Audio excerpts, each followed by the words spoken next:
storm had started rolling in, so we had right around 5, 6, 7 foot waves.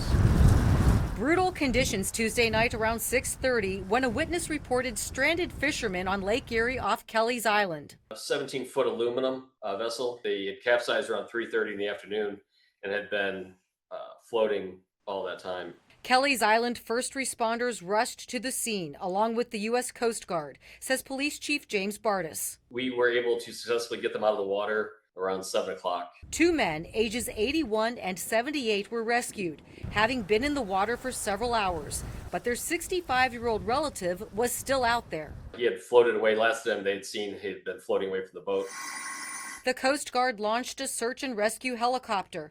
This video showing them looking for the man, still treading water, battling to survive for 5 long hours until he was located. He was in the water, but he had had a seat cushion wrapped around his wrist in a figure 8, so that way if he did not make it, we would see the seat cushion. But his attempt at trying to get help, he would wait for a wave to hit, and he would yell for help.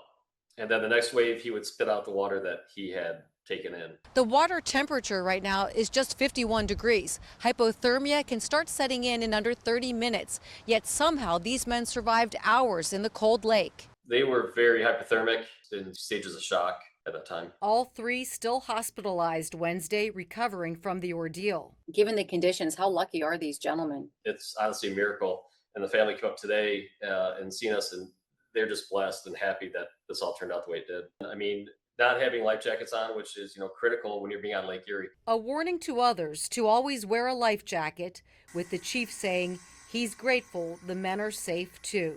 I'm thankful that we have the teams that we had in place with Coast Guard, ODNR, our safety services, the sheriff's office, everybody that was able to communicate together to rescue these 3 individuals. You have to be a very tough soul to survive Lake Erie to begin with, and especially for that amount of time in that water temperature. That's a blessing for sure. In Cleveland, Suzanne Stratford, Fox 8 News.